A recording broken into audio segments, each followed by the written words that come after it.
அஸ்ஸலாமு அலைக்கும் ரஹ்மத்துல்லாஹி வபரகாத்து. அன்புக்குரிய சகோதர சகோதரிகளே, இப்பொழுது வளைகுடா நாட்டில் பரபரப்பு செய்தியாக இருக்கக்கூடியது, கேரளா பாலக்காடை சேர்ந்த நிமிஷா பிரியா என்ற ஒரு சகோதரி யமன் நாட்டுக்கு சனா தலைநகரம் அதில் வேலைக்கு போனவர்கள், செவிலியர் நர்ஸு வேலைக்கு போனவங்க 2012 பயணம் சேர்ந்துருக்கிறாங்க. முன்னாடி அப்புறம் திருமணம் முடிச்சுட்டு மறுபடியும் போயிருக்கிறாங்க. போன இடத்துல டாக்டர் கிளினிக் வைக்கிறதுக்கு, அவங்க செவிலியர் நர்ஸாக இருந்து கொஞ்சம் ஒரு படி மேலே போயிருப்பாங்க போல இருக்குது, ஒரு கிளினிக் மாதிரி வைப்பதற்கு அங்கே உள்ள நாட்டை சேர்ந்தவர்களோட அந்த ஒப்பந்தம் பண்ணி பிஸ்னஸ் அடிப்படையில் அவங்களுக்கு ஒரு 51%, இவங்களுக்கு 49 என்ற அடிப்படையில் தான் உலக நாட்டில் என்ன செய்வாங்க, ஒரு வியாபாரத்தை செய்வாங்க. அது மருத்துவமனையாக இருந்தாலும் சரி, வேறு இதர வியாபாரங்களாக இருந்தாலும் சரி, ஒன்று அவங்களே ஃபுல்லாக முதலீடு பண்ணுவாங்க அந்த நாட்டை சேர்ந்தவங்க, இல்லை இவர்கள் சேர்ந்து அந்த பெர்சன்டேஜை பிரிச்சுக்கிடுவாங்க. அதில் சில மாற்றங்கள் நிகழும். அதாவது 51 இவங்களுக்கு 49 ஃபுல் முதலீடு வியாபாரத்தை செய்யக்கூடியவர்கள், நம் நாட்டை சேர்ந்தவர்கள், எல்லா முதலீடும் நாங்கள் போட்டுக்கிறோம், நீங்கள் லைசன்ஸ் மட்டும் எடுத்து தந்துடுங்க, ஜெனரல் ட்ரேடிங் சொல்லி அந்த லைசன்ஸ் எடுத்து கொடுப்பாங்க. அதில் தான் விசா அடிச்சுக்கிடுவாங்க. அப்புறம் மத்தாஃபி பழுதியா என்ற பெயரில் அந்த ஒரு அங்கே உள்ள ரூல்ஸ் பிரகாரம் எடுத்து கொடுத்துருவாங்க. அதில் இவங்க என்ன செய்துக்கிடுவாங்க, ஒரு பணியாளராக இருப்பாங்க. இன்னும் சொல்ல போகிறதா, அது டொமஸ்டிக் விசா கிடையாது, எம்ப்ளாய்மெண்ட் விசா. எம்ப்ளாய்மெண்ட் விசாவில் இருக்கிறவங்களுக்கு இன்னும் நிறைய சுதந்திரங்கள் இருக்கும். அதோடைய சுருக்கத்தை தான் நம்ம சொல்ல இருக்கிறோம். அவர்களுக்கு 16ஆம் தேதி அந்த பெண்மணிக்கு, சகோதரிக்கு மரண தண்டனையை விதித்தார்கள். அவர்களுக்கு மரண தண்டனை விதித்தால் சட்ட பிரகாரம் அதில் என்ன இருக்குதோ அது பிரகாரம் அவங்க நடந்திருப்பாங்க. அது சரியா தவறா அதுக்குள்ளே நம்ம நுழையலை. இன்னும் இருக்கக்கூடிய பணியாளர்கள் இருப்பாங்க தெரியுமா, அவர்களுக்கு இந்த ஒரு செய்தி ஒரு முன்னோட்டமாக இருக்கும். எத்தனையோ பணியாளர்கள் இருப்பாங்க, வியாபாரம் செய்யக்கூடியவர்கள் இருப்பாங்க, அங்கே உள்ள முதலாளிகளோட இணக்கமாக இருந்து அவங்களோட பிஸ்னஸ் சேர்ந்து தன் வாழ்வில் முன்னேற்றத்தை ஏற்படுத்தி தானே பிஸ்னஸ் பண்ணுறாங்க வேலை செய்கிறவங்க. அப்போ அது நிலைமையில் ஒரு பெண் எப்படி, ஒரு பெண்ணே பிஸ்னஸுக்கு போகிறாந்தே ஒரு விவரமானவங்களாக தானே இருந்திருப்பாங்க. படித்தவங்களாக இருக்கிற நர்ஸு வேலைக்கு போயிருக்காங்க. அப்போ படித்தவர்கள், பட்டம் பெற்றவர்கள், விவரம் அறிந்தவர்கள், படிக்கலாம் தெரியும், எல்லாமே அவங்களுக்கு சட்டங்கள் தெரியும், நுனி நாக்கில் ஆங்கிலம் பேசக்கூடியவர்களாக இருப்பார்கள். அப்படி இருக்கக்கூடியவங்க தான் அந்த வியாபார அளவுக்கு போவாங்க. போன இடத்துல என்ன நடக்குது என்றால், அந்த பெண்மணிக்கு இதே மாதிரி நிறைய சம்பவங்கள் அந்த வளைகுடாவில் நடந்திருக்கு. மத்திய கிழக்கில் நடந்தது என்னவென்றால், அவருடைய பேர் என்னன்னு கேட்டால் தலால், அதாவது அப்துல் தலால் மஹதி அவருடைய பேர் மஹதி. அவர்கிட்ட தான் இவங்க ஸ்பான்சராக சேர்ந்து பிஸ்னஸ் செய்ய வராங்க. இப்போ என்ன ஆகுது என்றால், 2017 இவங்களுக்கு அந்த வழக்கு வருது, அந்த முதலாளியை கொன்றதாக. அதுக்கு முன்னால் வியாபாரம் செய்கிறாங்க. வியாபாரம் செய்யும் பொழுது எந்த மாதிரி சூழ்நிலை வருதுன்னா, நல்ல போய்கொண்டே இருக்கிற டயத்தில் இந்த பெண்மணிகிட்ட இருந்து கடவுச்சீட்டு, பாஸ்போர்ட்டெல்லாம் வாங்கிக்கிறாராம். யாரு, இந்த தலால் அப்து மஹதி என்று சொல்லக்கூடிய நபர் என்ன செய்கிறாருன்னா, பாஸ்போர்ட்டை பிடுங்கிக்கிறாராம். முதல்ல எம்ப்ளாய்மெண்ட் உள்ளவங்கள்ட்ட பாஸ்போர்ட் கையில் இருக்கும். ஏன்னா பாஸ்போர்ட்டில் அந்த ரெசிடென்சி அடித்து அவங்கக்கிட்ட அந்த பத்தாக்கு ஐடி கொடுத்துருவாங்க. பாஸ்போர்ட் அவங்கள்ட்ட இருந்தாலும் ஐடி இருக்கும். அதை வைத்து பெரிய அவங்க ஏதாவது பிரச்சனைன்னு சொன்னால் என்ன சேர்ந்துக்கிடலாம். சில பேர்கிட்ட அந்த கம்ப்ளைண்ட்டை சொல்வதற்கு கோர்ட் இருக்கும், போலீஸ் ஸ்டேஷன் போக மாட்டாங்க. லேபர் விஷயமா இருக்கக்கூடிய நம்ம நாட்டில் கூட கன்சியூமர் கோர்ட்டுங்குவாங்க. அதாவது கொலை, கொள்ளை இந்த மாதிரி வழக்குக்கு போலீஸ் ஸ்டேஷன் போவாங்க. சம்பளம் சம்பந்தப்பட்ட, சேலரி சம்பந்தப்பட்டதுக்கு தனியாக ஒரு அணுகுமுறை இருக்கும். அப்போ இவங்களுக்கு அந்த பெண்மணிக்கு சிக்கல் வருதான். என்ன சிக்கல்லாம் வருது அந்த பெண்மணி சொல்கிறார் என்றால், அந்த பெண்மணி சொன்னது கோர்ட்டில் சொல்லலை. கோர்ட்டில் கொலை செய்ததை நீதிமன்றத்தில் ஒப்புக்கொண்டுக்கிட்டாங்க. பின்னாடி இங்கே பத்திரிகையில் எழுதி பிற்பாடு அங்கே அவங்களுக்கு உதவி செய்யக்கூடியவர்களாக இருக்கிறாங்கல்ல, உதவியாளர்களாக இருப்பாங்க, சமூக ஆர்வலர், அவங்களுக்கு ஆதரவாக செயல்படக்கூடியவர்கள். அவங்க பேர் என்னன்னு கேட்டோன்னா ஜெயரோம் என்று சொல்லக்கூடியவர். இன்னொன்று சுபாஷ் சந்திரன். இவர் வந்து ஒரு வக்கீல். இவங்கெல்லாம் வந்து முயற்சி செய்கிறாங்க. இந்த இந்த பெண்மணியை வந்து என்ன செய்யணும், வெளியே கொண்டு வந்துடணும். ஒரு உயிரை காப்பாற்றுறதுக்கு அவங்க தப்பே செய்தாலும் அவங்க தரப்புல இருந்து முயற்சி பண்ணுவாங்களா? ஏன்னா தப்பு அங்கே கூட நடந்திருக்கலாம், எங்கே நடக்குங்கிறது தெரியாது. ஆனால் இவங்க சொல்லக்கூடிய சான்றுகளை வைத்து நீதிமன்றத்தில் என்ன செய்வாங்க, எது சரி எது தவறுங்கிறத நிறுவுவாங்க. ஒரு உயிரை அநியாயத்துக்கு எடுத்துட மாட்டாங்க. ஒரு உயிர் எடுத்தால்தான் எடுப்பாங்க.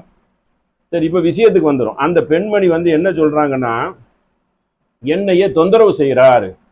தொந்தரவு என்ன செய்கிறாராம், இந்த மாதிரி கல்யாணம் பண்ணுற அளவுக்கு என்னைய வந்து நமிசா பிரியா போலியான ஆவணங்கள் தயாரித்து என்னை திருமணம் பண்ணுறதுக்கு அவர் என்ன செய்கிறாரு, என்னைய துன்புறுத்துறாரு. அப்புறம் மோசடியில் ஈடுபடுகிறாரு. மோசடினா என்னவா, இந்த பெண்மணி பணத்தை எல்லாம் அவர் பறிக்க பார்க்குறாராம். சரிங்களா? இது அந்த பெண்மணி சொன்னதாக இங்கே பத்திரிகையில் வாந்தி எடுப்பாங்கல்ல கூட நின்று அவங்க வந்து எழுதக்கூடிய ஒரு செய்தி. அப்புறம் வந்து மிரட்டுறாரு. இப்படியெல்லாம் அந்த பெண்மணி வந்து கோர்ட்டில் சொல்லலை, பத்திரிகையில் எழுதியிருக்கிறாங்க. இவ்வளோ செய்கிறாங்க. முதல்ல என்ன தேவைன்னா, இந்த பெண்மணி சம்பாதித்து கொடுக்கறது வந்து அவருக்கு லாபம். ஏன்னா அங்கே இருக்கிறவங்களுக்கு டெக்னிக்கல் ஒர்க்கு தெரியாது, லாபம். அதனால என்றைக்குமே வந்து வரக்கூடிய அஜினபிகளை வைத்து பிஸ்னஸ் பண்ணி அதில் ஒரு பெர்சன்டேஜ் எடுத்துக்கிறது அவங்களுக்கு தான் அதில் மகிழ்ச்சி. அவங்கள மிரட்ட வேண்டிய அவசியம் இல்லை. ரெண்டாவது, திருமணம் பண்ணுவதுங்கிறது அரபு நாட்டில் வந்து அவங்களுக்கு வந்து ரொம்ப ஃப்ரீ தான். மார்க் அடிப்படையிலையும் சரி, சுதந்திரமான முறையில் பண்ணிக்கிடுவாங்க. ரொம்ப கட்டாயப்படுத்தி நிர்பந்தம்லாம் பண்ண மாட்டாங்க. அங்கே உள்ள நிலைமையை சொல்கிறேன். திருமணம் வந்து என்னது, எளிமையான முறையில் பண்ணிக்கிடுவார்கள். கட்டாயப்படுத்தி எங்கேயுமே எதையுமே சாதிக்க முடியாது. பொதுவாக வேலையை கூட கட்டாயப்படுத்தி வாங்க முடியாது. திருமண சட்டத்தை கட்டாயப்படுத்த முடியுமா? அது யோசிக்க வேண்டியது. போலியான சான்றை கொண்டு போனால் அங்கே உள்ள அரசெல்லாம் வந்து ரொம்ப வலுவாக இருக்கக்கூடியது. அங்கே உள்ளவர்களுக்கு திருமணம் பண்ணுறது இலகுவாக இருக்குது. ஒருத்தரை பிடித்து கட்டாயப்படுத்தணுங்கிற அவசியம் அவங்களுக்கு இல்லை. அங்கே இருக்கக்கூடிய வேலை செய்கிறவங்களுக்கு தெரியும். இது ஒன்று. ரெண்டாவது வந்து இதெல்லாம் கொண்டு போய் வழக்காடுனா அந்த பெண்மணி தப்பிச்சிடலாம். ஆனால் பெண்மணி சொல்கிறக்கூடிய சான்றுகள், போலியான சான்று ஒன்று, திருமணத்துக்கு கட்டாயப்படுத்தினாரு, கடவுச்சீட்டை பிடுங்கி கொண்டார். கடவுச்சீட்டுங்கிறது சாதாரண ஒன்று. அதை மறுபடி சஃபாரா இந்திய எம்போசியில் கம்ப்ளைண்ட் கொடுத்தா அதுக்கு ஒரு ஒயிட் பாஸ்போர்ட் கொடுப்போம். அதை வச்சு இந்தியாவுக்கே வந்துடலாம். அந்த பாஸ்போர்ட்டே போனாலும் அந்த பாஸ்போர்ட்டை குப்பையாக போட்டுட்டு இன்னொரு பாஸ்போர்ட்டை எடுத்துக்கொள்கிற அளவுக்கு இந்திய நாட்டு பல நாடுகள் சட்டமும் அப்படிதான். ஒயிட் பாஸ்போர்ட் கொடுப்பாங்க, கேட் பாஸ் மாதிரி. அதை கொண்டுட்டு என்ன செய்யலாம், நாட்டுக்கு வந்துட்டு என்னைய துன்புறுத்தினாரு அப்படின்னு சொல்லி ஒரு என்ஓசி வச்சிருப்பாங்க. அந்த பேப்பரை வச்சு இங்கே பாஸ்போர்ட்டை எடுத்துருவாங்க, கிளியர் பண்ணி எடுத்துருவாங்க. பாஸ்போர்ட்டு பெரிய விஷயம் இல்லை. ரெண்டாவது, அவங்க அந்த நாட்டுக்குள்ள ஹவுதி அரசாங்கம் நடக்குது, இந்தியாவுக்கு தொடர்பு இல்லைன்னு என்று சொன்னாலும் அது வலுவான அரசாங்கம்.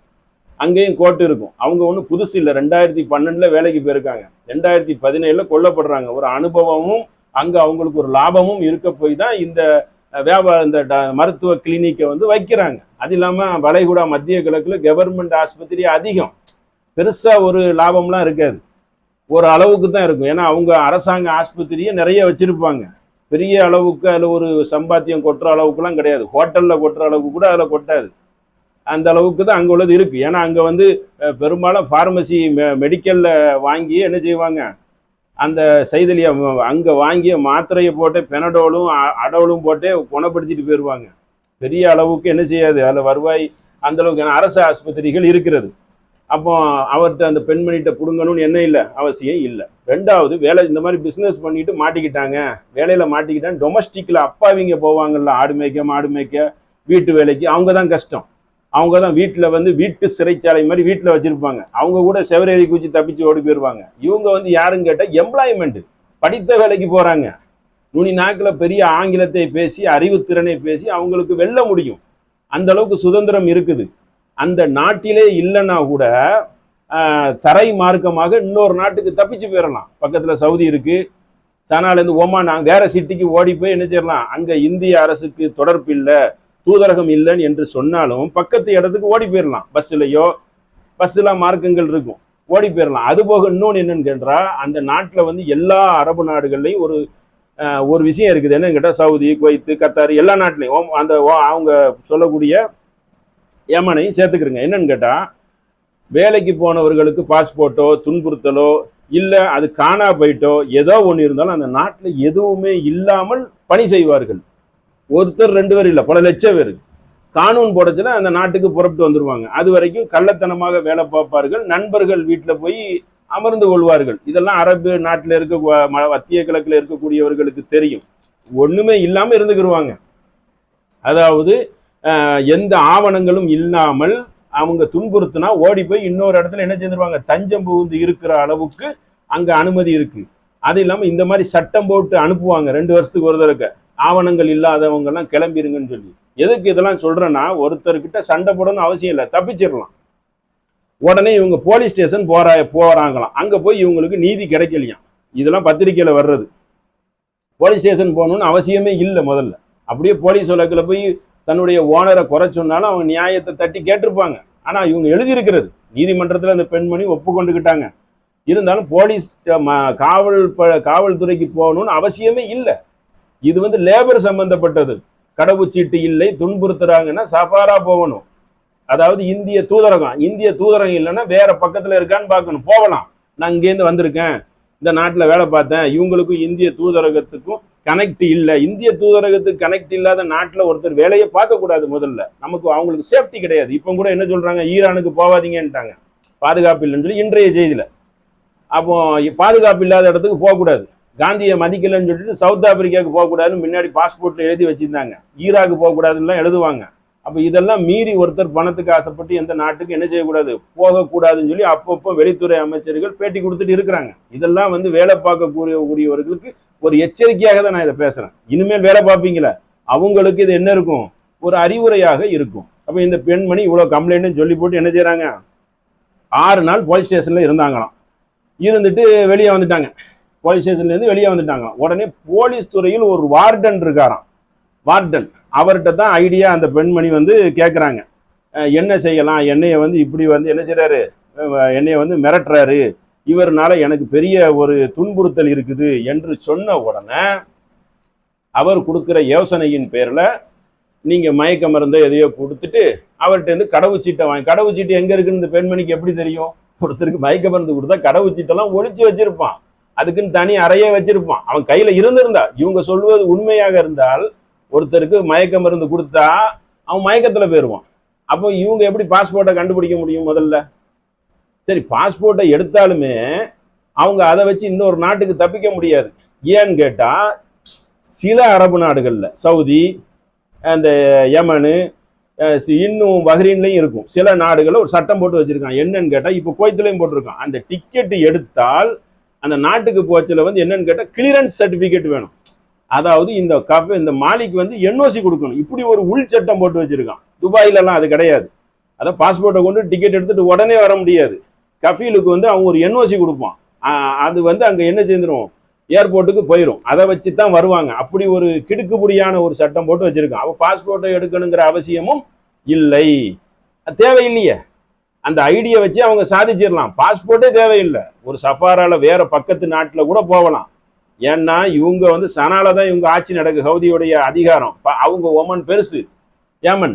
அங்க இன்னொரு பகுதிக்கு நம்ம விசாரிச்சு என்ன செய்யலாம், சஃபாரா எங்க இருக்கு, எப்படி தொடர்பு கொள்ளலாங்கிறதெல்லாம் கையாளலாம், ஈஸியாக கையாளலாம். இதெல்லாம் வந்து ஃபண்டமெண்டல் ரைட்ஸ், அடிப்படை சட்டம், யாருமே தவிர்க்க முடியாது. பெரிய பிரச்சனை ஆகி போயிடும் பெண்கள் விஷயத்துல. அதனால அவங்க ஈஸியான முறையில் தப்பிச்சிருக்கலாம். இதை வந்து அவங்க கையாண்டிருக்க கூடாது. அப்ப என்ன செய்யறாங்க, இவரிடம் தப்பித்துக் கொள்வதற்கு மயக்க மருந்தை கொடுக்குறாங்க. மயக்க மருந்தை கொடுத்தவொன்னே அது வந்து என்ன ஆயிருதுன்னு கேட்டா, அவரு மரணத்தை தழுவிடுறாரு.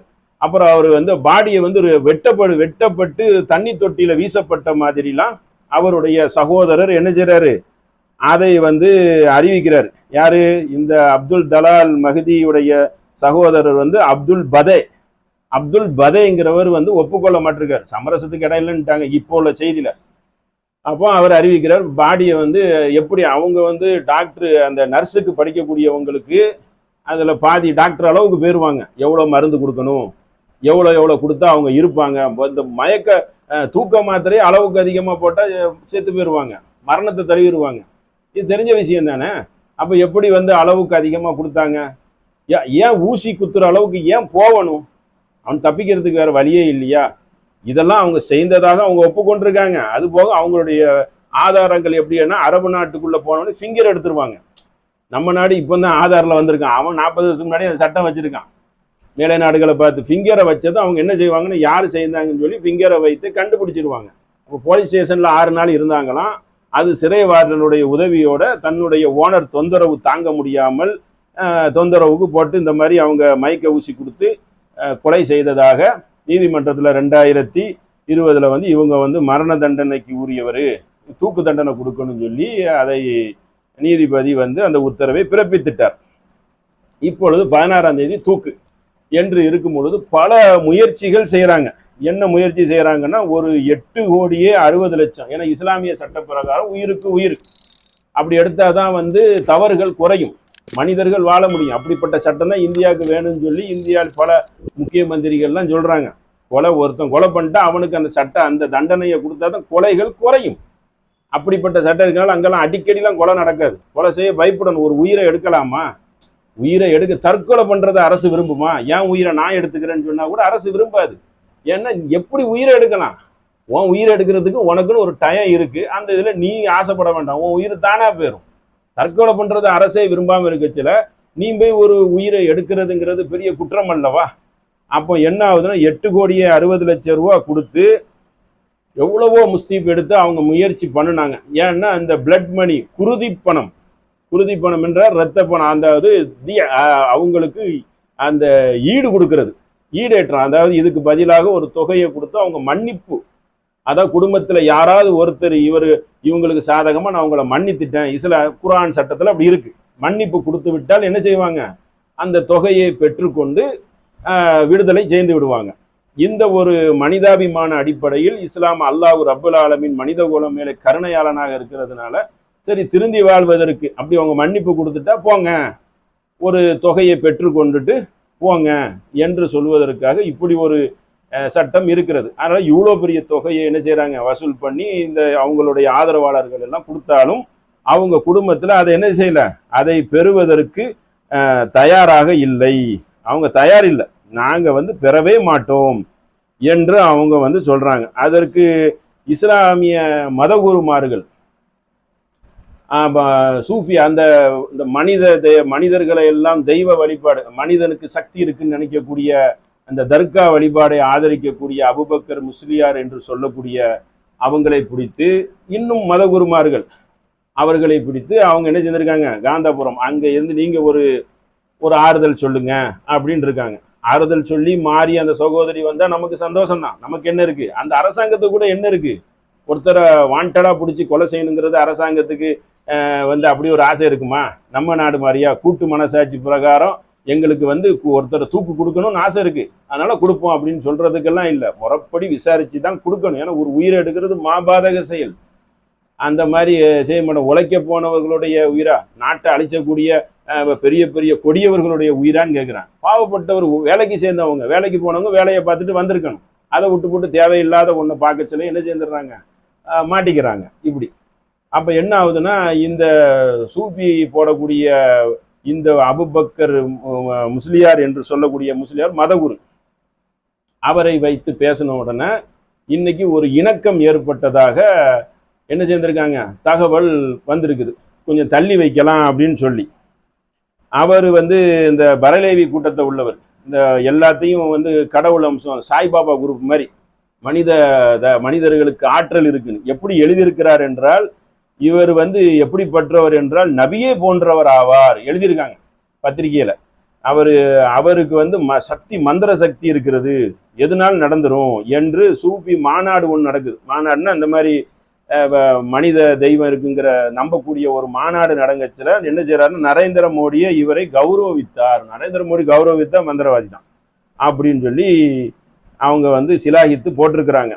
அப்ப இன்னைக்கு UAE துபாயில வந்திருக்கக்கூடிய செய்தியில என்ன சொல்லப்படுதுன்னா, அந்த அவருடைய சகோதரர் பேரு அப்துல் பதை.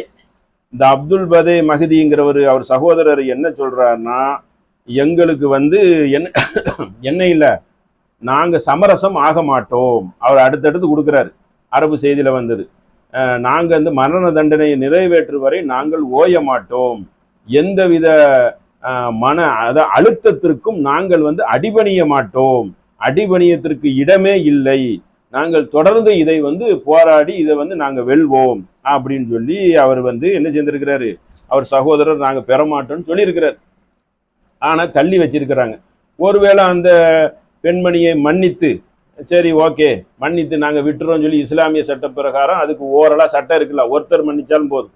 ஒரு குடும்பமே மன்னிக்க வேண்டாம், அல்லாஹ் ஒரு கருணையாளன் அல்லவா, அந்த ஒருத்தர் மன்னிச்சிட்டாலும் தள்ளுபடி பண்ணிடுவாங்க, வந்துடலாம். இதை வந்து ஒரு இது வந்து வைத்துக் கொள்ளணும். இது ஒரு விஷயம். அப்போ அவரை கொள்வதற்கு நடந்த சம்பவங்கள் எல்லாம் உங்களுக்கு சமர்ப்பிச்சிருக்கிறேன். இப்போ இருக்கக்கூடிய அந்த மத்திய கிழக்கில் பல நாடுகளில் வேலை செய்வாங்க, தொழிலதிபராக இருப்பாங்க, வீட்டில் வேலை செய்வாங்க, கம்பெனியில் வேலை செய்வாங்க. பிடிக்கலன்னு சொன்னால் நீங்கள் என்ன செய்யலாம், தொடர்ந்து ஃபைட் பண்ணி சஃபாரா போய் வந்துடலாம். அதாவது தூதரகத்தை வந்து போனோன்னா கரெக்டாக கொண்டு வந்து சேர்த்துருவான். பாஸ்போர்ட்லாம் பெரிய விஷயமே கிடையாது, அவனே தூதரகத்தில் வந்து தந்துடுவான். என்ன கொஞ்சம் லேட் ஆகும் அது நடக்கிறதுக்கு.